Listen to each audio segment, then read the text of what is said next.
A few important things to note before we begin.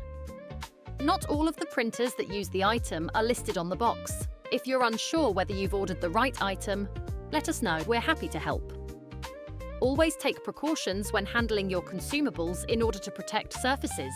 We'd recommend placing some newspaper down to prevent any damage. The appearance of the compatible products may vary. Your product may contain a small eraser. This can be used to clean the cartridge chip and remove any dust or debris.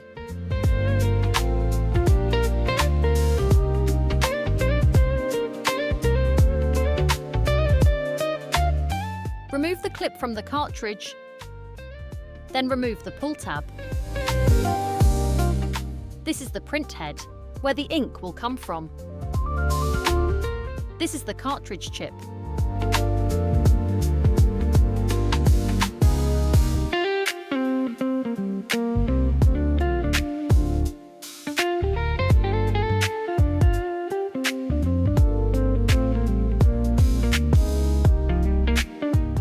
Remove the clip from the cartridge, then remove the pull tab.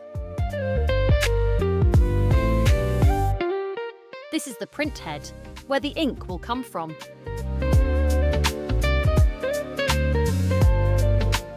This is the cartridge chip.